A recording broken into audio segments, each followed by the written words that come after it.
রাজনীতি আজকেও ভিন্নভাবে সাজিয়েছি আমরা। আমাদের সঙ্গে আছেন অবসরপ্রাপ্ত লেফটেন্যান্ট কর্নেল সৈয়দ কামরুজ্জামান। তিনি বিডিআর বিদ্রোহ চলাকাল প্রত্যক্ষদর্শী বিডিআর কর্মকর্তা। এই হত্যাকাণ্ড থেকে তিনি বেঁচে ফিরেছেন। খুব জলদি আমাদের সঙ্গে সেটে যুক্ত হবেন নাগরিক ঐক্যের যুগ্ম সাধারণ সম্পাদক ডাক্তার জাহিদুর রহমান এবং আমাদের সঙ্গে সংযুক্ত থাকবেন অ্যাডভোকেট সাকিব রহমান, বিডিআর বিদ্রোহে নিহত কর্নেল কুদরত ইলাহি রহমান শফিকের ছেলে তিনি। Lieutenant colonel Syed Kamruzzaman, BDR বিদ্রোহ চলছিল মানে 25-26 ফেব্রুয়ারি 2009 আপনি নিজ চোখে দেখেছেন এবং সেখান থেকে বেঁচে ফিরেছেন। প্রথমে আপনার অভিজ্ঞতা, ওই 2 দিনের অভিজ্ঞতা শুনেই আমি অনুষ্ঠান শুরু করতে চাই, প্লিজ। ধন্যবাদ আপনাকে। অ্যাকচুয়ালি যদিও আমরা 25-26 বলতেছি, 2009 সালের যে প্রোগ্রাম বা বিডিআর সপ্তাহ যেটা ছিল, এটা অ্যাকচুয়ালি বিডিআর সপ্তাহ 2009 24 থেকে 27। 24 তারিখে যে প্রোগ্রামটা ছিল শুধুমাত্র প্যারেড একটা ছিল, যেটাতে প্রধানমন্ত্রী নিজেই উপস্থিত ছিলেন এবং পরবর্তী প্যারেড শেষে তিনি অফিসারদের উদ্দেশ্যে বক্তব্যও রেখেছেন। তারপরে উনি চলে গেছেন এবং ওই দিনে ওই সময়ে স্বরাষ্ট্রমন্ত্রীর মধ্যাহ্ন ভোজও হয়েছিল। কিন্তু 24 তারিখে আমি এর আগেও একটা কথা বলেছি যে 24 তারিখে যেটা আমার কাছে এখন একটু প্রশ্নে দেখা দিচ্ছে আমার মনে, বিডিআর সপ্তাহের আগেও অনেকবার বিডিআরে হয়েছে, বাট কোনোবারই এটা ডাইরেক্ট বিটিভি এসে সরাসরি সম্প্রচার করে নাই। আচ্ছা। কিন্তু 2009 সালের কোনো চিঠিপত্র ছিল না, কোনো আগে থেকে কোনো আয়োজন ছিল না, কিন্তু হঠাৎ করে 23 তারিখে 3টার দিকে আমাকে জানানো হয়, আমি তখন বাসায় ছিলাম, যে এরকম এই আগামীকালের প্রোগ্রামটা সরাসরি সম্প্রচার করা হবে, সেই কারণে ডেডিকেটেড লাইন বিটিভিকে দিতে হবে। তো তুমি তাড়াতাড়ি বাসা থেকে অফিসে এসে তোমাদের যে সমস্ত অধীনস্থ আছে তাদেরকে নির্দেশনা দেওয়ার জন্য। তো আমি তখন জিজ্ঞেস করেছিলাম যে এর ব্যাপারে তো কোনো চিঠিপত্র আমি পাই নাই, বলে এটা ডিজি বলে দিয়েছে তোমাকে এটা করার জন্য। যেহেতু ডিজির কথা বলা হয়েছে, স্টাফের তরফ থেকে, অফিস থেকে এটা আমাকে নির্দেশ দিয়েছে, তো আমি এসে ট্রেনিং গ্রাউন্ডে দেখলাম বিটিভির অলরেডি। কে বললো, মানে কোন পাশ থেকে বলা হলো আপনাকে? এটা আমাদের অপারেশন অ্যান্ড ট্রেনিং এর যিনি ডিউটি ছিলেন উনি আমাকে বললেন, কর্নেল আনিস, যে এটা পারমিশন আছে, তুমি এটা দিয়ে দাও। এটা কিন্তু কোনো চিঠি বের হয়নি। কিন্তু আমি তখন এসে আমার লোকজনকে দিয়ে, যেহেতু আমার ওই সময়ের অ্যাপয়েন্টমেন্ট ছিল, আমি G1 কমিউনিকেশন হিসেবে ওখানে কর্তব্যরত ছিলাম, তো পুরো কমিউনিকেশন সিস্টেমটা আমি দেখতাম। ওখানে একটা সিগন্যাল সেক্টর ছিল, এখান থেকে নির্দেশ গেলে সিগন্যাল সেন্টার কাজ করত। তো আমি আসার পরে ওই আমাদের লোকজনদের অর্ডার দিয়ে আমরা 2টা লাইন দিয়ে দিলাম ইয়েকে, এবং ওরাও রেডি করে রিহার্সেল করলো, ইজ ওকে এভরিথিং। তো 23 তারিখে রাত্রে আমাদের যে টাট্টু শো হওয়ার কথা ছিল, সেই টাট্টু শোয়ের ফাইনাল রিহার্সেল 23 তারিখ রাত্রে হয়েছে। শব্দটা কি ব্যবহার করেছেন আরেকবার? টাট্টু শো। আচ্ছা, টাট্টু শো। আচ্ছা, জি। টাট্টু শোটা এক ধরনের খুব প্রায় 1 থেকে 1,500 সোলজার বিভিন্ন কিছু করে দেখায়, এটা দেখার মতো জিনিস। এটা সবসময় বিডিআর সপ্তাহে হয়। তো ওইটার ফাইনাল রিহার্সেল ছিল 23 তারিখ রাতে। তো 24 তারিখে তো প্যারেড হলো, সরি এটা 23 তারিখ রাতে না, এটা 24 তারিখে প্যারেডের হওয়ার ওই 24 তারিখ রাতে, সরি 23 তারিখে তো লাইনটা দেওয়া হলো। 24 তারিখের রাতের প্যারেড হয়ে গেল। ওই প্যারেডে কিন্তু আমি একজন হায়েস্ট গ্যালেন্ট্রি অ্যাওয়ার্ড হিসাবে আমি একটা পদক, যেটা বিডিআরের ওই সময় সর্বোচ্চ পদক, আমার বর্ডারের সাহসিকতা কাজের জন্য আমাকে প্রদান করা হয় ওই অনুষ্ঠানে, যেটা টিভিতে সরাসরি সম্প্রচার হয়েছিল ওই সময়। আপনি রাতের কথা বললেন, দিনে প্রধানমন্ত্রী ভিজিট করতে এসেছিলেন, তাই তো? আসলেন, উনি প্যারেড দেখলেন 24 তারিখে এটা শেষ হয়ে গেল। 24 তারিখ রাত্রে টাট্টু শো হলো। 25 তারিখে আমাদের প্রোগ্রাম ছিল দরবার, যেখানে এই ঘটনাটা ঘটেছে। দরবারটা হওয়ার কথা ছিল সকাল 9টায়, কিন্তু পরবর্তী দিনে আমি যখন অফিসে যাব বলে 8টার প্রস্তুতি নিয়ে বেরোচ্ছি, তখন আমাকে যখন গাড়ি নিতে আসলো আমার রানার বলল যে স্যার দরবারের সময়টা পরিবর্তন হয়েছে। এটা কিন্তু আমি জানতাম না। 8টা থেকে এটা 9টাতে নিয়ে যাওয়া হয়েছে, এটা বলে রাতে নির্দেশ আসছিল। কারণ আমি যেহেতু টাট্টু শোর মধ্যে ব্যস্ত ছিলাম, ওই জন্যে আমাকে ওরা হয়তো পায় নাই বা যে কারণে হোক এটা আমি জানতে পারি নাই। তো যেহেতু আমি রেডি হয়ে গেছিলাম, তো আমি অফিসে চলে গেলাম। অফিসে যে যথারীতি অফিসে কাজ করতে যেয়ে আমি যে কমিউনিকেশন ডাইরেক্টর ছিলাম, যোগাযোগ পরিদপ্তর বলে, ওনার যে পরিচালক ছিল, পরিচালক আমার কোর্সমেটই ছিল। তো তাকে আমি বললাম যে তুই যাওয়ার সময় আমাকে নিয়ে যাস দরবার হলে। তো কিছুক্ষণ পরে এসে বললো চ যায়। তা আমরা চলে গেলাম দরবার হলে। এটা 9টা থেকে শুরু হবে। দরবার হলে আমরা গেলাম, তখন অলরেডি সব অফিসাররা, সৈনিকরা, দরবার হলের নিয়মটা আপনারা জানেন না যায় না, সবাই বসে থাকে, দুই পাশে অফিসাররা চেয়ারে বসে থাকে, স্টেজের উপরে ডিজি এসে বক্তব্য রাখেন, পাশে ডিজি থাকেন আর সেন্ট্রাল এসএম থাকেন। তো দরবার যথারীতি 9টার সময় শুরু হওয়ার জন্যে আমাদের প্যারেডের যে নিয়ম আছে, প্যারেড হস্তান্তর করা হলো। ডিজি ঠিক 9টা বাজার 2-3 মিনিট আগে আসলেন, এসে উনি স্টেজে উঠলেন, ওনাকে প্যারেড হস্তান্তর করা হলো, দিয়ে উনি বসলেন, বসে উনি দরবার শুরু করলেন। জি, নিহত major general Shakil Ahmed, general Shakil আসলেন। এখানে একটা পয়েন্ট বলে রাখি, যেটা পরবর্তীতে জেনেছি, ডিজি যখন ওনার অফিসে ছিলেন, ডিজির অফিস থেকে মাত্র 50 গজ দূরেই কিন্তু আমাদের মেইন কোয়ার্টার গার্ড, আমাদের 2টা কোয়ার্টার গার্ড ছিল। বড় কোয়ার্টার গার্ডটা ঠিক ডিজির অফিসের 50 গজের মধ্যেই। পরবর্তীতে জানা গেছিল, ওই সময় আমরা কেউ জানতে পারি নাই, that quarter guard was captured before 9 o'clock। আচ্ছা, 9টার আগেই কিন্তু ওটা ক্যাপচার করে ফেলছিল।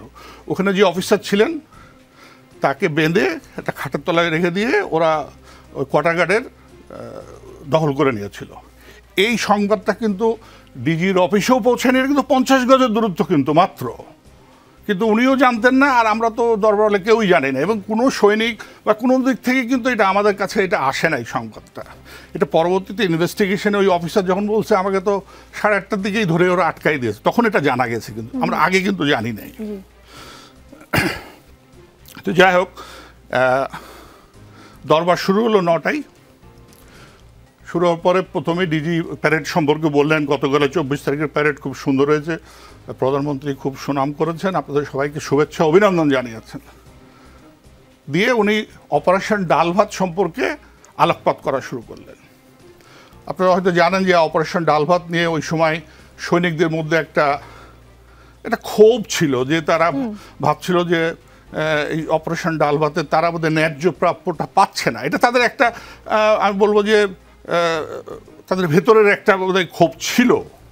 তো ওইটা যেহেতু ধরেন আমাদের বাহিনীগুলো তো অনেক বেনামি চিঠি আসে, কিন্তু যে অ্যানোনিমাস লেটার যেটা বলে, এই চিঠিগুলো কিন্তু বিভিন্ন সিও, বিভিন্ন কমান্ডারের কাছে যায়, ওইখানে তারা ওই সবগুলো লেখে। তো ডিজি ওই ব্যাপারে আলোকপাত করলেন যে অপারেশন ডাল ভাতে আমরা অংশগ্রহণ করছি, এটা একটা সেবামূলক কাজ, সরকারকে সাহায্য করার জন্য আমরা এই কাজটা করছি। এটা টোটাল ইনভেস্টমেন্ট 400 crore। আমরা এই 400 কোটি টাকার মধ্যে অলরেডি বেশি টাকা শোধ করে দিয়েছি, অল্প কিছু টাকা বাকি আছে। এই টাকার মধ্যে যে মালামাল স্টোরে আছে এগুলো আমরা বিক্রি করে বাকি টাকা পরিশোধ করে যে টাকাটা থাকবে, এটা পুরো টাকাটাই সৈনিকদের ওয়েলফেয়ারে খরচ করা হবে, কেউ এটা পাবে না। এটা উনি ওখানে ডিক্লেয়ার করলেন। এই সাথে তিনি আরও বললেন যে তোমরা যারা এই কাজে সংযুক্ত ছিলে তাদের কিন্তু পূর্ণ ডিএ দেওয়া হয়েছে, যেটা এক্সট্রা অ্যালাউন্স বলে, ডিএ অ্যালাউন্স বলে, এটা পেয়েছো। আর যারা এই কাজ করতে সুযোগ পায়নি, অফিস চালিয়েছে, তাদেরকেও 10% দেওয়া হয়েছে, যাতে তাদের মনেও কোনো ক্ষোভ না থাকে। তো সবাইকে চেষ্টা করা হয়েছে অ্যাজ পার রুল সব করার জন্য। এই কথাগুলো বলতে বলতেই ওই বিডিআর হলের যেখান থেকে খাবার রান্না করে রেখে যেখান থেকে ওই খাবারগুলো খানসামারা বের করে, ওখান থেকেই একটা সোলজার প্রথমে দৌড়ায় এসে ডিজির পিছন দিক দিয়ে দৌড়ে চলে গেল। আমরা নাম শুনেছি পরে, তার সিপাহী কাজল, ওই সময় জানতাম না, এটা পরে শুনেছি। পরবর্তীতে সেকেন্ড ম্যানও তাকে ফলো করে আসে, যার হাতে একটা অস্ত্র ছিল, সে ঠিক এসে ডিজি মহোদয়ের পিছনে দাঁড়িয়ে গেল। কিন্তু সে এসে ওটাকে ডিজিকে গুলি করতেও পারে নাই, কোনো কিছু করতে পারে নাই। ডিজিকে দেখে ভয়ে সে সেন্সলেস হয়ে পড়ে যায় নিচে, আচ্ছা, একদম ডিজির পিছনেই। তো এইটা যে এত দ্রুত হয়েছে যে আমরা সবাই বসে থাকি কি হচ্ছে, হোয়াট ইজ হ্যাপেনিং। এর মধ্যে যারা নিয়ারার টু স্টেজ ছিল, যে সমস্ত অফিসাররা ছিল, ওই পাশে জেসিওরা, এই পাশে অফিসার ছিল। আপনি কোন পাশটায় বসা ছিলেন, মানে আপনি কত দূর থেকে ঘটনাগুলো দেখছেন? এটা ধরেন আমি হয়তো সিওর ওখান থেকে 30 গজ দূরে ছিলাম। আচ্ছা। আর আমি যেগুলো বলছি সিওর যারা 5 থেকে 7 গজের মধ্যেই যারা 76 ধরেন বসে, আমি মিডিলের দিকে বসছিলাম, আমার সিনিয়রিটি অনুযায়ী আমি মিডিলের দিকে ছিলাম। But it is very নিয়ারার to the stage. তো প্রথম দিকে এই সব অফিসাররা যারা একটু কাছে ছিল, মধ্যে যেমন ডিউটি ছিলেন কর্নেল আনিস, সেক্টর কমান্ডার ছিলেন কর্নেল মুজিব, আরও যারা ছিলেন ওই দিক থেকে সেন্ট্রাল SM, সবাই দৌড়ায় ডিজিকে প্রোটেকশনের জন্য চলে যেয়ে ডিজিকে ধরে এক সাইডে নিয়ে আসে। ওই সিপাহীটার নাম কিন্তু সিপাহী মঈন, পরবর্তীতে জেনেছে সিপাহী মঈন।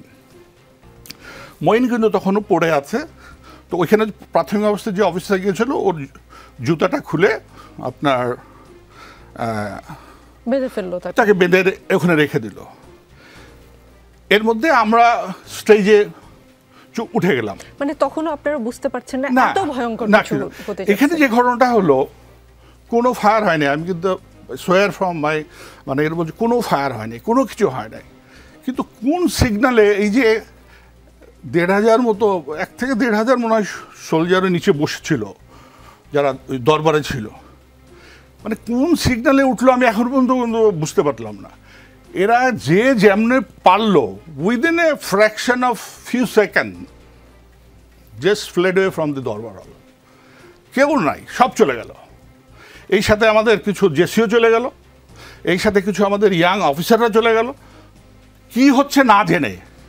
কারণ আমরা তো কিছুই জানি না যে হোয়াট ইজ হ্যাপেনিং। এই কিন্তু সব চলে গেল। আমরা কিছু অফিসার আটকে গেলাম ভেতরে, কারণ আমরা কেউ পালায়ও যায় নাই, কিছুও যায় নাই, ওখানেই থেকে গেছি।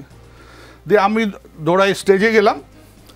স্টেজে যেয়ে আমি তখন দেখতেছি যে ডিজি কারোর সাথে কথা বলছেন ওভার টেলিফোন, বাট উনি কার সাথে ওই মুহূর্তে কথা বলছেন আমি ঠিক বুঝতে পারি নাই।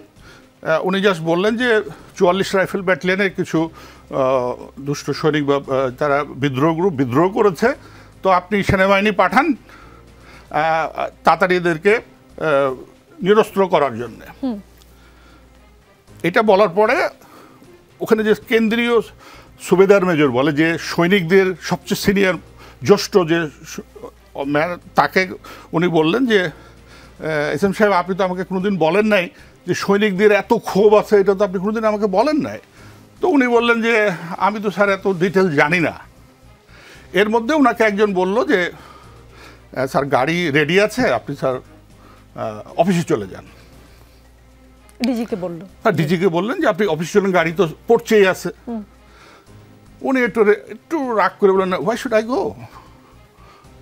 তো উনি তখন ওই যে সেক্টর কমান্ডার, যে ঢাকা সেক্টর কমান্ডার ছিল, ওনাকে ডেকে বললেন, উনি ওখানেই ছিলেন, যে just rush to the unit, try to motivate them and call them immediately over here, দরবার উইল স্টার্ট ভেরি সুন, তোমরা জব চলে যাও। মানে উনি আবার বললেন যে তোমরা ইউনিটে চলে যেয়ে তুমি ওদেরকে মোটিভেট করে আবার সবাইকে নিয়ে আসো, আবার দরবার শুরু হবে। তো সেক্টর কমান্ডার সাথে তার 4টা ব্যাটালিয়ন ছিল, ব্যাটালিয়ন কমান্ডার, ওনারা চলে গেল ওনার এই নির্দেশ পাওয়ার পরে। ওনারা কিন্তু আমরা দরবার হলে থাকা পর্যন্ত আর ফেরত আসেন নাই, আর আসার সুযোগ হয় নাই। এর মধ্যে আমরা ডিজিকে ডিজির কিন্তু তখন জামার প্রথম বোতাম টোতাম খুলে গেছে, যেহেতু টানাটানি হয়েছে এটা খুলে গেছে।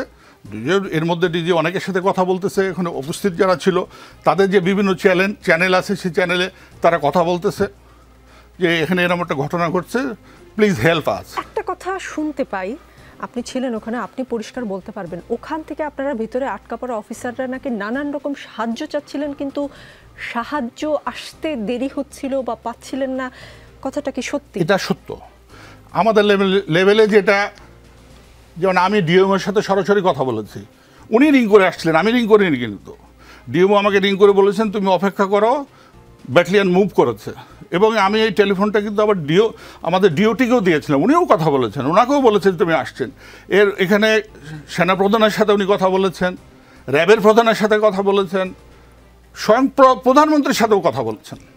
প্রধানমন্ত্রীও বলেছেন যে একটু অপেক্ষা করো, আর্মি মুভ করেছে। কিন্তু ওনারা যে সেনাবাহিনী পাঠাবেন না, এইটা কিন্তু আর কোনো সূত্র দিয়ে আমাদেরকে জানান না। মানে আপনি সেখানে থেকে, আমি ওখানে দাঁড়ানো ছিলাম, আমি কথা বলতেছিলাম, শুনতেছি। আপনার পর্যবেক্ষণ হচ্ছে সেনাবাহিনী আসলে পাঠানো হয়নি? না, আসেনি, ওই সময়ের মধ্যে আসেনি। আমি আপনার গল্পটাই আমি শুনবো। আমি একটু মাঝখান থেকে আমাদের যে অ্যাডভোকেট সাকিব রহমান যিনি আছেন তার একটু কথা শুনে আমি আবার ঠিক এখান থেকে আসবো, যে ওই অবস্থায় আপনারা স্টেজে আছেন, সাহায্য চাচ্ছেন, কিন্তু সাহায্য আপনারা পাচ্ছিলেন না। অ্যাডভোকেট সাকিব রহমান, মানে সংবাদ সম্মেলনে আপনারা নিহত সেনা সদস্যদের স্বজনরা, অর্থাৎ আপনারা বলেছেন যে এই বিষয়ে আর লুকোচুরি চান না, চাপ দিয়ে আপনাদের মুখ বন্ধ করা হয়েছিল, বাধার মধ্যে 16 বছর পার করেছেন। কেমন লুকোচুরি হয়েছিল, কেমন চাপ ছিল আপনাদের উপর? ধন্যবাদ আপনাকে অনেক। আমি মিথ্যা কথা বলবো না। চাপের বিষয়টা যেটা, সেটা হচ্ছে যে আমরা আসলে সত্য অথবা সত্য উদ্ঘাটনের ক্ষেত্রে যেই সমস্ত কথাবার্তা বলতে হয়, সেই সমস্ত কথাবার্তা তো খুব পরের কথা। আমরা যখন কি, এমন কি যে আমরা যখন কবরস্থানেও যেতাম প্রতি 25শে ফেব্রুয়ারি, এবং সেই গত 25শে ফেব্রুয়ারিতে ঠিক তাই হয়েছে, যে আমরা কবরস্থানে গিয়েও কিন্তু আসলে আমরা আমাদের যে মনের ভাবটা প্রকাশ করা, সেই প্রকাশটা পর্যন্ত করতে পারিনি। এখন এটা দুটো কারণ ছিল। একটা হচ্ছে যে গণমাধ্যমের কাছে যাই প্রকাশ করতাম না কেন, সেটা একটা যথেষ্ট ফিল্টার দ্বারা আসতো, এটা নিয়ে কোনো সন্দেহ নেই, এক। আর দুই হচ্ছে যে সর্বক্ষণ পেছনে কেউ না কেউ থাকতো যারা কিনা গণমাধ্যমদেরকে বলতো ওনাদেরকে এত কথা বলতে দিচ্ছেন কেন, এত বেশি কথা বলতে হবে না, ওনাদেরকে আপনারা ডিস্টার্ব করছেন কেন। ওয়ারাজ হয়তোবা গণমাধ্যম আসলে আমাদেরকে ডিস্টার্ব করতো না, হয়তোবা জানতে চাইতো আসলে আমাদের ফিলিংটা, কিন্তু সেই ফিলিংটা পর্যন্ত আমরা আসলে বলতে পারতাম না। কিন্তু সর্বক্ষণিক এক ধরনের তদারকি তাদের সব সময় ছিল। এবং আরো ইন্টারেস্টিং ব্যাপার, আমি এই জিনিসটা না বললেই নাই, সেটা হচ্ছে যে ইন্টেলিজেন্স মানে কি। ইন্টেলিজেন্স মানে হচ্ছে যে আপনি এমন একজন মানুষ যাকে আমি দেখে বুঝবো না আপনি ইন্টেলিজেন্সের লোক, তাই না? এইটাই তো হচ্ছে কি আমাদের স্বাভাবিকত্ব যেটা বলে আর কি, যে স্বাভাবিকভাবে এটা, this is how we describe intelligence. কিন্তু ইদানিংকালীন, মানে at least for the last couple of years, এমন ভাবে ইন্টেলিজেন্স আসলে আপনাকে সংস্থার নামটা এসে বলবে যে অ্যাজ ইফ যে আমার এখন ভয় পেতে হবে আর কি, যে আমি এখন আমার মতন করে কথা বলতে পারবো না।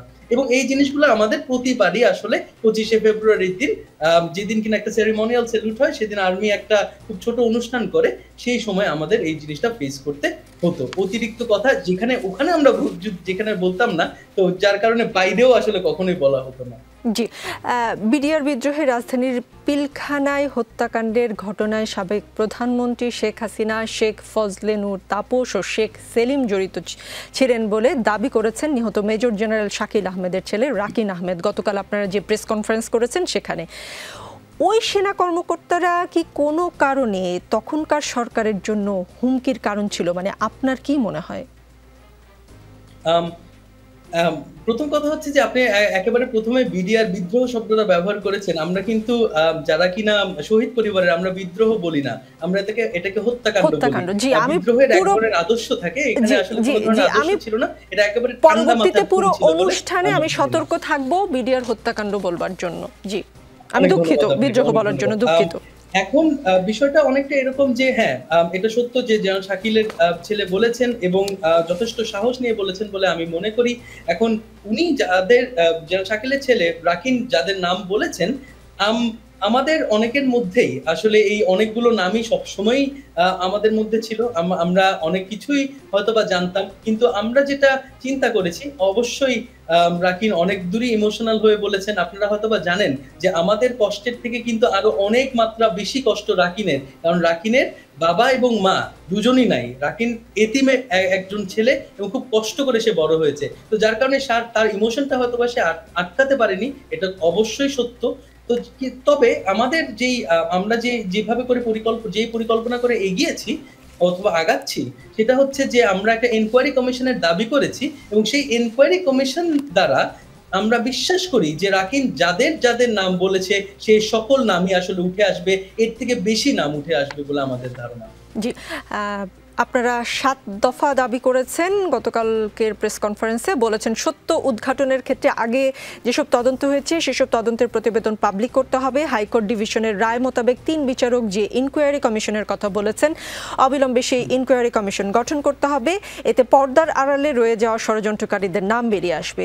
অফিসিয়াল গ্যাজেট করে 25 ফেব্রুয়ারিকে শহীদ সেনা দিবস হিসেবে ঘোষণা করতে হবে এবং গ্যাজেটে নিহতদের সবাইকে শহীদের মর্যাদা দিতে হবে। 25 ফেব্রুয়ারি শোক দিবসকে ঘিরে দেশ জুড়ে জাতীয় পতাকা অর্ধনমিত রাখতে হবে।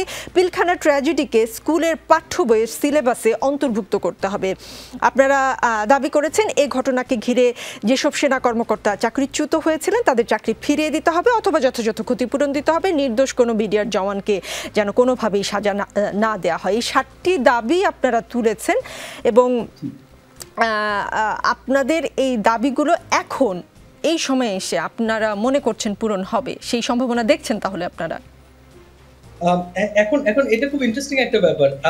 টু বি ভেরি অনেস্ট, গত 15 বছর ধরে কিন্তু আমাদের দাবি কিন্তু আসলে বদলায়নি, একেবারেই বদলায়নি, এবং ইটস ভেরি সারপ্রাইজিং। আমাদের দাবি আসলে একই ছিল, গত 15 বছর ধরেও একই ছিল। আমরা খুব কম অপরচুনিটি পেয়েছি, যে অপরচুনিটিটা আমরা ব্যবহার করতে পেরেছি আপনাদের দিয়ে, যেন কিনা এই দাবিগুলোকে আসলে জনগণের সামনে নিয়ে আসা যায়। কিন্তু যখনই আমরা সুযোগ পেয়েছি এই দাবিগুলো কিন্তু আমরা আসলে বলে এসেছি। এখন রেজিম চেঞ্জ হয়েছে কি বলে হয়তোবা কোনো এক অদ্ভুত কারণে মানুষের এক্সপেকটেশনটা হচ্ছে এই যে হয়তোবা আমাদের এই ইন্টারিম গভর্নমেন্ট এই দাবিগুলোর দিকে বিশেষ কোনো ধরনের নজর দিবে, কিন্তু এই দাবিগুলো কিন্তু আমাদের সবসময় ছিল। জি, আপনি থাকুন আমাদের সঙ্গে, আপনার কাছে আরও কিছু প্রশ্ন আছে।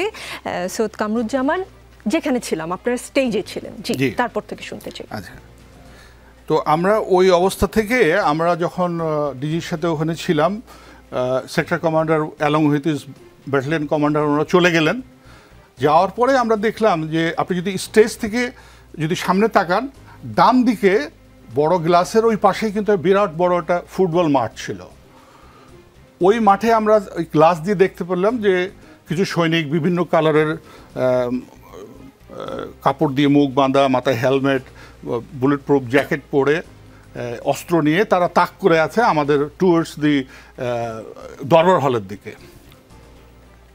তো এখন এটা দেখে ওরা ফায়ার করছিল, কিন্তু তো ফায়ারটা কিন্তু ওই সময় এত কাছে থেকে ফায়ার করলে তো এটা গ্লাস ভেদ করে ভেতরে আসার কথা, কিন্তু এটা আসছিল না। তো যখন আসছিল না তখন আমরা সাহস করে, আমি ছিলাম, কর্নেল গুলজার ছিল, কর্নেল এমদাদ ছিল, কর্নেল এনশাদ ছিলেন, কর্নেল আজম ছিলেন, আরও অনেক অফিসার ছিলেন, যারা আমরা ওই স্টেজ থেকে নেমে ওই গ্লাসে যে গ্লাস খুলে আমরা জাস্ট তাদেরকে রিকোয়েস্ট করতেছিলাম তোমরা ফায়ার করো না। তো ওই তখনও ফায়ার করার শব্দ শুনে আমার এটা মনে হচ্ছিল যে এই ফায়ারটা আসলে অ্যামুনিশন ফায়ার না, এটা হচ্ছে আমরা ব্ল্যাঙ্ক অ্যামুনিশন বলে, যেটা আমরা ট্রেনিংয়ের সময় ব্যবহার করি, যেটা গায়ে লাগে না, এটা ফটাস ফটাস শব্দ, এটা শব্দটা ঠিক নট অ্যাকুরেট টু 7.62 অ্যামুনিশনের মতো না। তো ওইটা তারা ফায়ার করছিল, বাট আমরা যে তাদেরকে এত রিকোয়েস্ট করছি যে বিভিন্ন অফিসার জানলা খুলে মাথা একদম বাইরে বের করে যে কথা বলতেছিলাম, এরা কিন্তু আমাদের দিকে কোনো ভুরুক্ষেপই করতেছিল না, they had been just firing. এই কিছুক্ষণের ফায়ারিং করার পরপরই দেখলাম যে একটা সাদা pick up public school and college, যেটা রাইফেলস পাবলিক স্কুল কলেজের সামনে এসে থামলো। ওখান থেকে কিছু সৈনিক দৌড়ায় আসলো, এসে আমাদের সামনেই কিন্তু ওদের কাছে লাইভ অ্যামুনিশন ওদের কাছে সব দিয়ে দিল, এবং ওরা আমাদের সামনেই লোড করলো। লোড করার পরে the moment they started firing. এই গাড়িটা কোত্থেকে, কোন দিক থেকে? গাড়িটা আসলো ওই সদর রাইফেল ব্যাটালিয়নের সামনে দিয়ে এসে ওই মাঠের উল্টা দিকেই রাস্তার পাশেই কিন্তু rifles public school and college, ওখানে একটা বড় গাছ আছে, ওই গাছের নিচেই গাড়িটা থামলো। আচ্ছা, এই গাড়িটা সম্ভবত ওই বিডিআর হসপিটালের গাড়ি। গাড়িতে কয়জন ছিল? গাড়ি তো ক্যানোপি দেওয়া ছিল, বোঝা যায় না, বাট যখন লোক দৌড়ায় আসতে দেখা গেল 4-5 জন দৌড়ায় এসে ওদেরকে সবাইকে অ্যামুনিশন, তারাও কি যারা দৌড়ে আসলো সবাইকে অস্ত্র সরবরাহ করলো, তারাও কি মুখে অস্ত্র করে নাই, শুধু অ্যামুনিশন দিয়েছে? জি, অ্যামুনিশন দিয়েছে। তারাও কি মুখে কিছু? হ্যাঁ, সব। ওইখানে কিন্তু একটা জিনিস আপনি বলে রাখি, দেখা যাচ্ছিল না। ইচ অ্যান্ড এভরি সোলজার তারা কিন্তু ওই মুখ বাঁধে ছিল। এটা এখন যদি আপনি আমাকে প্রশ্ন করেন এই 1-2 হাজার সোলজার এত কাপড় কোথা থেকে পেল, এটার কারণ বলছি আমাদের বিডিআর সপ্তাহ চলতেছিল।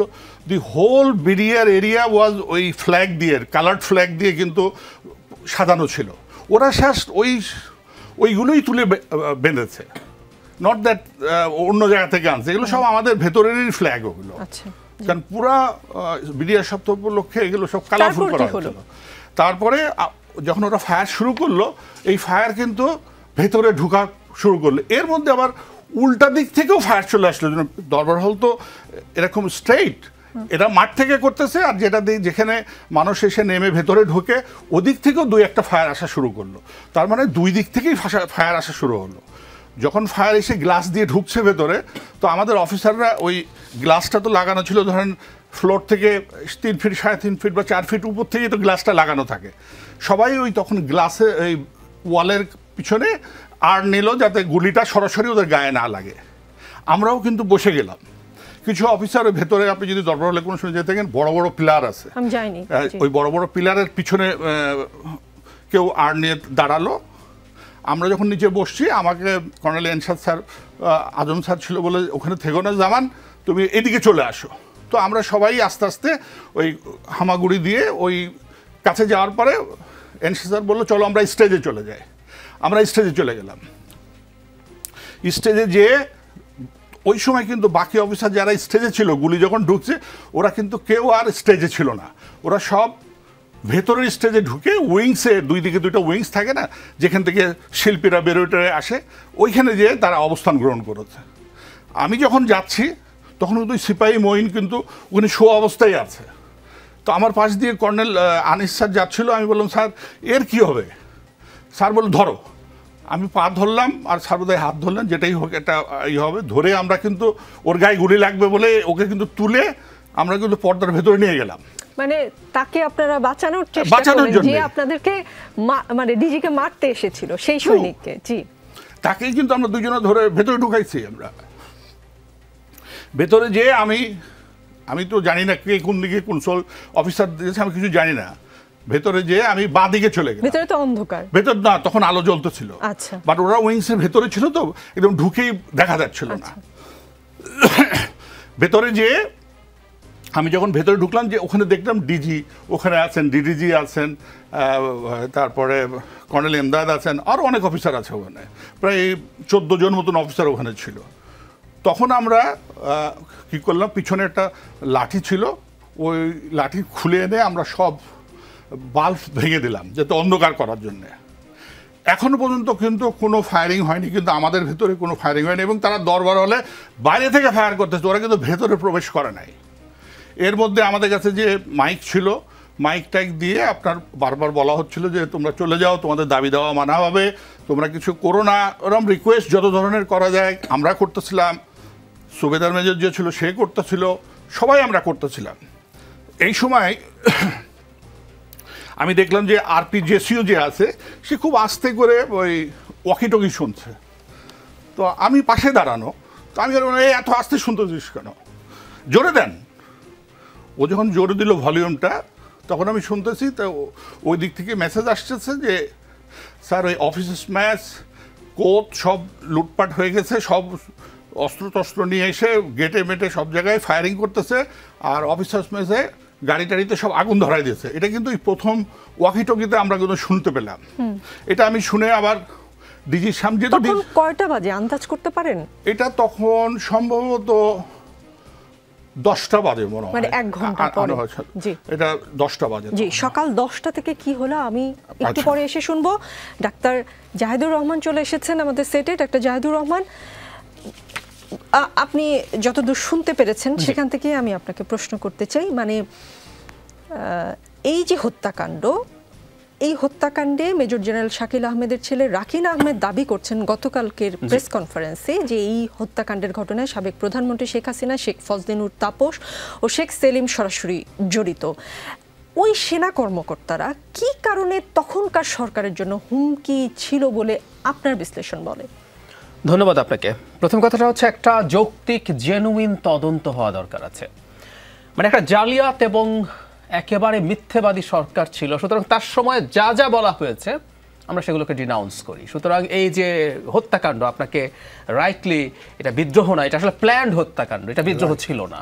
যদিও আমি একটু ব্যাকগ্রাউন্ডে আসি, ওই দিনটা আমি খুব স্পষ্টভাবে মনে করতে পারি প্লট কিন্তু তৈরি আসলে হচ্ছিল। আমাদের মনে থাকার কথা, আমরা যারা টিভি দেখছিলাম আমাদের কারো কারো কিছুটা সিম্প্যাথি প্রথম দিকে বিডিআরের প্রতিও ছিল, জওয়ানদের প্রতি। একটা টিভি চ্যানেলকে একটা মিউটিনি হয়েছে, একটা টিভি চ্যানেল গেছে সেখানে মাইক্রোফোন দিয়ে কথা বলছে, তাদের উপরে অন্যায় অত্যাচার হচ্ছে। এবং যেহেতু ওখানকার যারা জওয়ান আছেন তারা একটু প্রান্তিক জায়গার মানুষ, অফিসাররা যেহেতু একটু বেটার ক্লাসের মানুষ, তারা মিলিটারি থেকে যান, শুরুতে কিন্তু ওই সিম্প্যাথি তৈরি করা হচ্ছিল একদম প্ল্যান করে। এবং এর পরে যে তথ্য আমাদের সামনে আসলো, আমার কাছে এটাকে ওই যে ক্রস ফায়ারের গল্পের মতো মনে হলো। আপনি মানে নিয়ে গিয়ে যা যা করেন এসে বলেন আমরাও বিশ্বাস করব।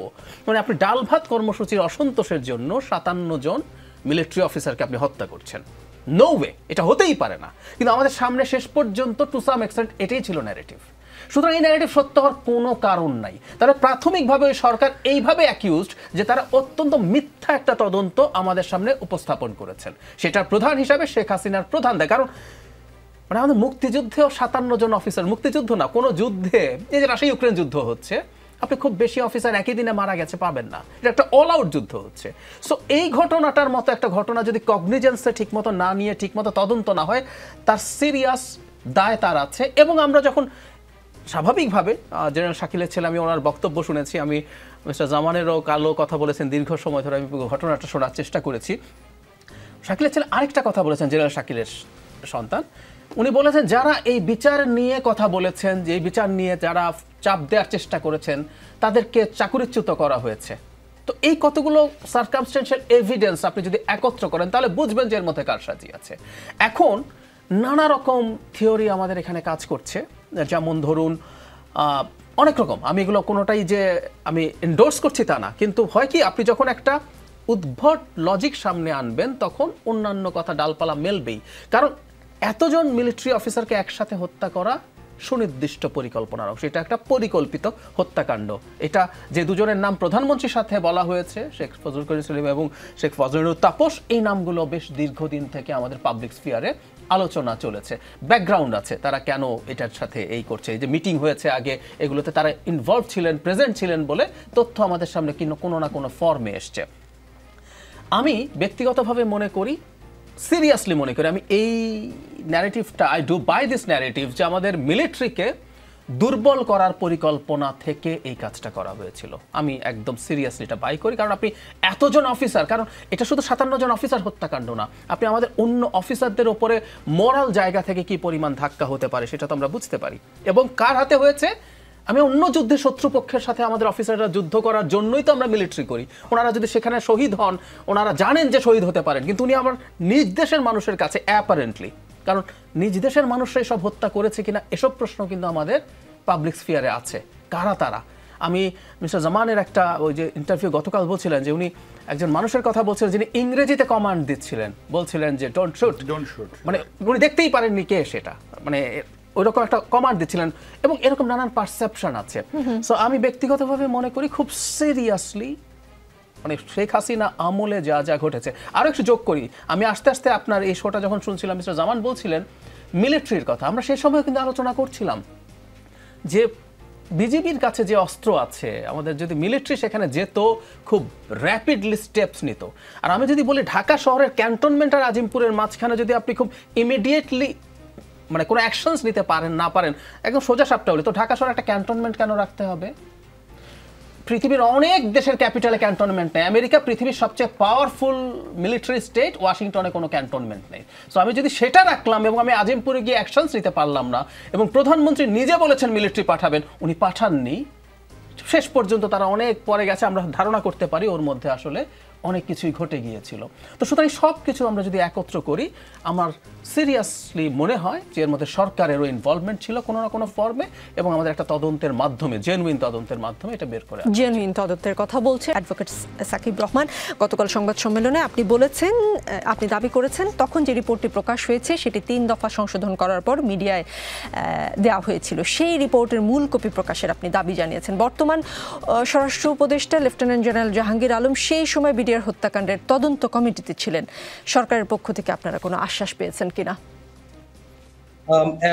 এখন পর্যন্ত আমরা কোনো আশ্বাস পাইনি। আমরা গতকাল যেটা করেছি সেটা হচ্ছে গতকালকের আগের দিন, সেটা শুক্রবার ছিল। তো যার কারণে দেখা যাচ্ছে যে ছুটির দিন ছিল আর কি, এবং ছুটির দিন থাকার কারণে যেটা দেখা যাচ্ছে যে আমরা আসলে ইমেল যদিও করেছি, খুব স্বাভাবিকভাবে এটা দেখার তাদের সুযোগ হয়নি আর কি। এটা আমি বুঝতে পেরেছি, যদিও কিনা তারপরের দিন আমরা প্রেস কনফারেন্স করে ফেলেছি, জাস্ট সো দ্যাট ব্যাপারটা এরকম না হয় যে তাদের কাছে পৌঁছে যায়নি, যার কারণে আগামীকাল অথবা পরশুর মধ্যেই আমরা আসলে পোস্ট করে দিব তাদেরকে সেই দাবিগুলো। এখন when it comes to এই তদন্তের ব্যাপারে যেটা হয়েছে সেটা হচ্ছে মূলত 2টা তদন্ত হয়েছিল, যেটার সম্পর্কে আমরা জানি। একটা হচ্ছে কি আনিসুজ্জামান সাহেবের নেতৃত্বে, উনি বোধহয় সচিব ছিলেন, একজন ফর্মার সেক্রেটারি, এবং আরেকটা হচ্ছে কি লেফটেন্যান্ট জেনারেল জাহাঙ্গীর, তৎকালীন লেফটেন্যান্ট জেনারেল জাহাঙ্গীরের নেতৃত্বে। এখন লেফটেন্যান্ট জেনারেল জাহাঙ্গীরের নেতৃত্বে যেটা কিনা আর্মি দ্বারা তদন্তটা হয়েছিল, সেই জায়গাটায় আমরা আসলে হোপফুল যে হয়তোবা সেখানে মেটেরিয়াল কিছু আমরা সেখান থেকে পাওয়া যাবে। জি জি, আপনি একজন আইনের লোক। বিডিআর হত্যাকাণ্ডের ঘটনায় 15 বছর পার হলেও 2টি মামলার চূড়ান্ত বিচার আসলে শেষ হয়নি। এই মামলায় একটা মামলা আপিল পর্যায়ে আছে, আর একটা মামলা সাক্ষ্য গ্রহণ এখনো শেষ হয়নি।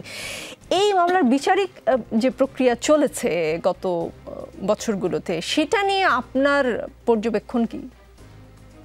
অনেক ধন্যবাদ।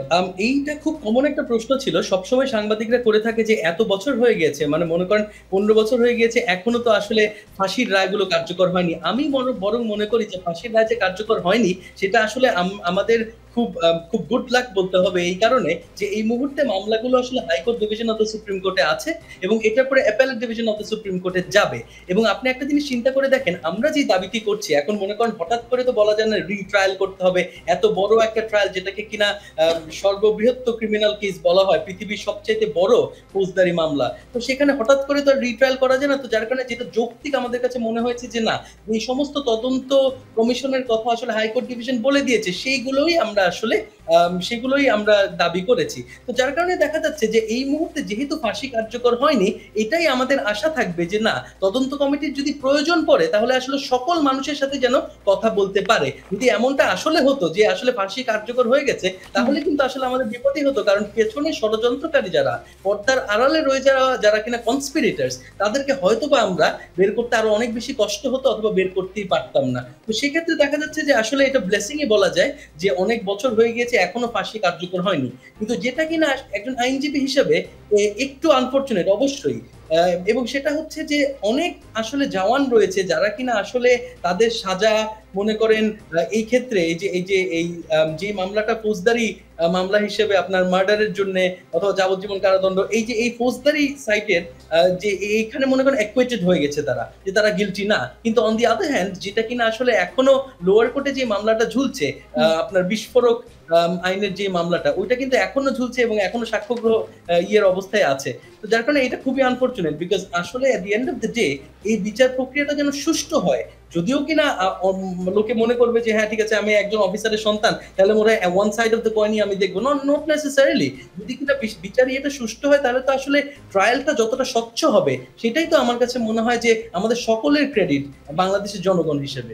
জি, সৈয়দ কামরুজ্জামান, আমি প্রশ্ন করব না, আপনি বিরতিতে কিছু তথ্য দিচ্ছিলেন আমাকে। আমি যখন বলেছিলাম যে আপনি কোনো চাপের মুখে ছিলেন কিনা, তদন্ত প্রক্রিয়া নিয়ে কিছু কথা বলেছেন, আমি প্রশ্ন করতে চাই না, সময় যেহেতু কম, আপনি আপনার মতো করে বলুন। আমি প্রথমে যে তদন্তের কথা যেটা বললো, আমি তদন্তের ব্যাপারে জিনিসটা বলতে চাই। ওই সময় প্রাথমিক পর্যায়ে 2টা তদন্ত কমিটি করা হয়, যেটা একটা সাবেক সচিব আনিসুজ্জামানের নেতৃত্বে 12 সদস্য বিশিষ্ট, আর একটা লেফটেন্যান্ট জেনারেল জাহাঙ্গীর আলম চৌধুরীর নেতৃত্বে সেনাবাহিনী থেকে এটা করা হয়। দুটোতেই কিন্তু আমি দীর্ঘক্ষণ আমাকে নিয়ে সওয়াল জবাব 2 দিকেই করা হয়েছে। ওই সময় যিনি সিআইডিতে ছিলেন আমাদের কাহার আখন সাহেব, উনি কতটুকু সরকারের নির্দেশেই উনি তদন্ত করেছেন। উনি আসল ঘটনা বের করার কোনো ইচ্ছা আমি ওনার মধ্যে দেখিনি।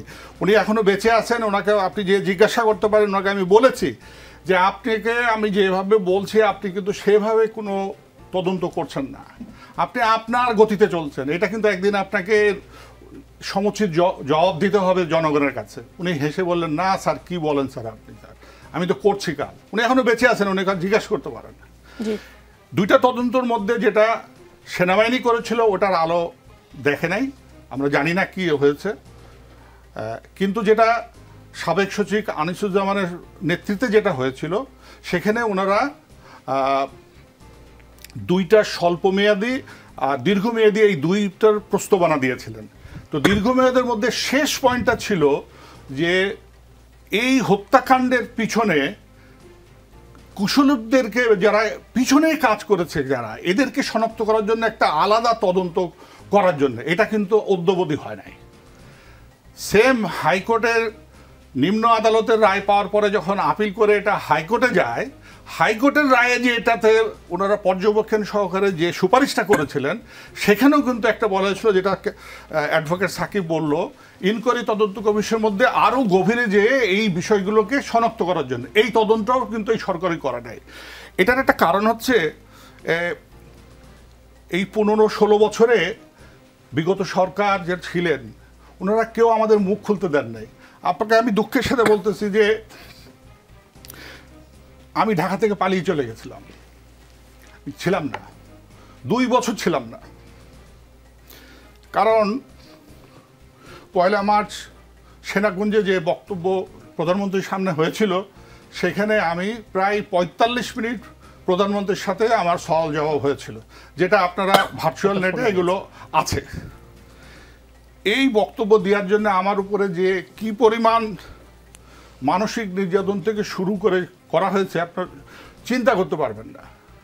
আমি আপনাকে বলি, আমার প্রথমে আমাকে প্রমোশন না দিয়ে বাসায় বাড়ি পাঠাই দেওয়া হয়, দিয়ে আমি তখন এলপিআরে, আমার বিদেশে যাওয়া প্রথম বন্ধ করে দিল, নাম্বার 1।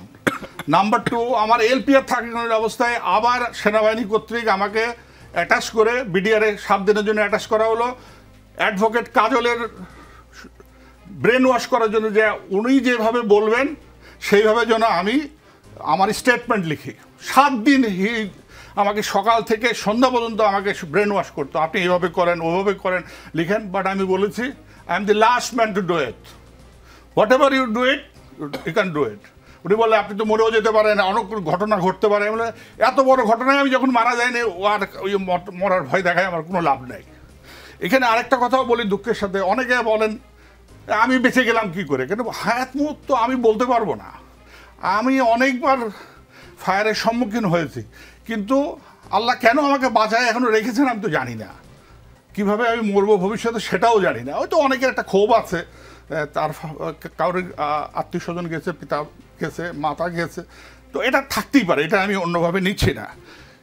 এটার পরে আমাকে সেনাবাহিনীর MS ব্রাঞ্চের MS কর্তৃক আমাকে ইন্টারভিউ নিয়ে, সাক্ষাৎকার নিয়ে আমাকে অনেকবার চেষ্টা করা হয়েছে আমি যেন সিভিলকে কোঅপারেট করি। আমার মেন উদ্দেশ্য যে আমার বিবৃতিটা চেঞ্জ করার জন্যে।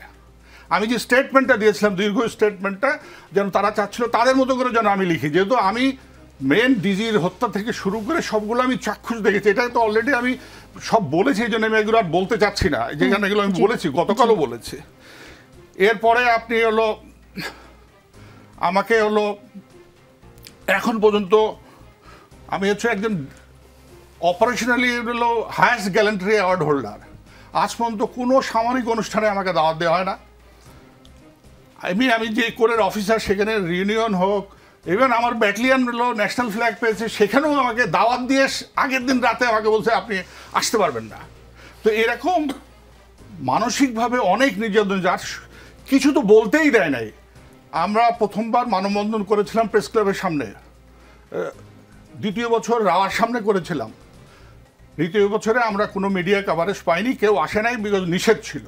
তার পরবর্তীতে কিন্তু এই প্রসঙ্গে না বলেন প্রিন্ট মিডিয়া বলেন, ইলেকট্রনিক মিডিয়া বলেন, এই লাস্ট পৃষ্ঠায় একটুখানি 25 ফেব্রুয়ারির কথা লেখা হতো। এটা সরকার কোনো সময়, আমরা যে সেনা শোক দিবস হিসাবে এটা প্রথম থেকেই বলে আসতেছে এই দিনটা যেন করা হোক।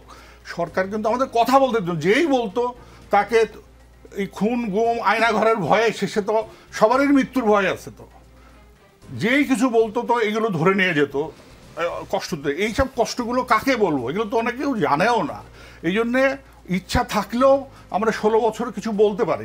অনেক ধন্যবাদ যে আজকে রাজনীতির এই প্ল্যাটফর্মে আপনি আপনার মনের অনেক কথা বলেছেন। আরেকটু সময় নিয়ে আপনার পুরো জার্নিটা যদি শুনতে পারতাম, আসলে স্টেজ থেকে তারপরে কি হলো, আজকে সেই সময়টা পাচ্ছি না, কিন্তু কথা দিচ্ছি কোনো একদিন নিশ্চয়ই আপনি আমাদের যমুনা টেলিভিশনে আসবেন এবং আপনার পুরো ঘটনাটা, আমরা পুরো অভিজ্ঞতাটা সেই 2009 থেকে 2024 পর্যন্ত আপনার অভিজ্ঞতা আমরা পুরোটা শুনবো। সেটা আমি কথা দিচ্ছি। একটু সময় দেন, 30 সেকেন্ডে প্লিজ। হ্যাঁ, এই যে তদন্তটা এখন যেটা হবে, এটাকে 3 পর্যায়ে করতে হবে।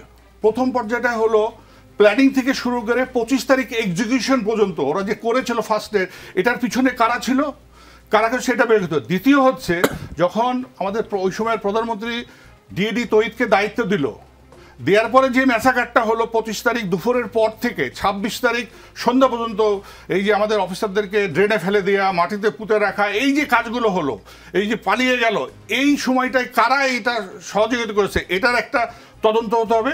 লাস্টলি হচ্ছে, যখন হচ্ছে এই কার্নেজ শেষ হয়ে যারা দায়িত্ব নিল, বিডিআর এর দায়িত্ব নিয়ে যারা পরিচালনা করছেন, তাদের কি কি ব্যাহত ছিল যে এই বিচার কাজটা হলো না, সঠিকভাবে হলো না, এটার একটা তদন্ত। জি, 3টা স্টেপে আপনি তদন্ত করতে বলেছেন ডক্টর জাহিদ। একদমই সময় নেই, আপনি 1 মিনিটে প্লিজ। খুব দ্রুত কয়েকটা কথা একটু বলি। প্রথম কথাটা হচ্ছে, মিস্টার জামান যা বলেছেন তাতে খুব স্পষ্ট তদন্তটাকে ম্যানিপুলেট করার চেষ্টা করা হয়েছিল। নাম্বার 2 হচ্ছে, যারা ভুক্তভোগী আছেন ফৌজদারি মামলাগুলোর বিচার হোক আমরা চাই, যারা হত্যা করেছে, যারা বিভৎসতা ঘটিয়েছে। কিন্তু আই এম সরি এভাবে বলার জন্য, আমাদের জাতি হিসাবে কিন্তু এটা খুব বড় বিষয় না। যা ঘটে গেছে, আমাদের এই সন্তান, এই মাটির সন্তান, আমরা ওদেরকে পাবো না। কিন্তু আমাদের সভারেন্টির সবচেয়ে গুরুত্বপূর্ণ একটা কম্পোনেন্ট আমাদের মিলিটারি, আমাদের বিজিবি আমাদের ফার্স্ট লাইন অফ ডিফেন্স যে কোনো ফরেন অ্যাগ্রেশনের ক্ষেত্রে। আমরা আমাদের ন্যাশনাল সিকিউরিটি কত বড় প্রশ্নের মুখে পড়েছে যতদিন না আমরা আসলে এটা পেছনের কুশীলব কারা এটা করেছে, কারা এটাকে এক্সিকিউট করেছে। যেমন ধরুন, শুধু তদন্ত না, মিস্টার কাহার আখন্দের নাম আসলো, এই ভদ্রলোক এবার নির্বাচন করেছেন, ফেল করেছেন যদিও। এছাড়াও আমি একটা ছোট উদাহরণ দিই, 1/11 সরকার যখন 21শে আগস্টের গ্রেনেড হামলা তদন্ত করে, তাতে তারেক রহমান, যার প্রতি মানে তত্ত্বাবধায়ক সরকার যথেষ্ট মানে শত্রুভাবাপন্ন ছিল, তাতেও উনি ইনক্লুডেড হন নাই। কাহার এখন আওয়ামী লীগ সরকার এনে কাহার এখন তদন্ত করে তারেক রহমানের নাম ঢুকিয়েছেন। উনি কিভাবে প্রেসক্রাইবড তদন্ত করে আমরা কিন্তু এটা খুব ক্লিয়ারলি বুঝতে পারি। আর প্রেসক্রিপশনের জাজ্জল্যমান উদাহরণ মিস্টার জামান, এবং বাংলাদেশে আজকে এই পরিস্থিতি হওয়ার জন্য আমরা আশা করি, বিশ্বাস করি মিস্টার জামান বা আরও যারা আছেন তারা এই সবগুলো কথা আমাদের সামনে আনবেন। এবং আমি রিপিট করছি, যারা হারিয়ে গেছেন তাদের এই মৃত্যুর পর সুষ্ঠু তদন্তের মাধ্যমে যদি আমরা এর পেছনের ঘটনা বের করতে না পারি, আমরা আমাদের ন্যাশনাল সিকিউরিটি খুব সিরিয়াস খারাপ অবস্থায় রেখে যাব। এটা আমরা কোনোভাবেই মেনে নিতে পারি না। জি, অনেক ধন্যবাদ সবাইকে এই অনুষ্ঠানে রাজনীতির প্ল্যাটফর্মে যুক্ত হওয়ার জন্য। রাজনীতিতে শেষ কথা বলে কিছু নেই। আগামী বৃহস্পতিবার রাত 9টায় আবারও দেখা হবে, সাথেই থাকুন।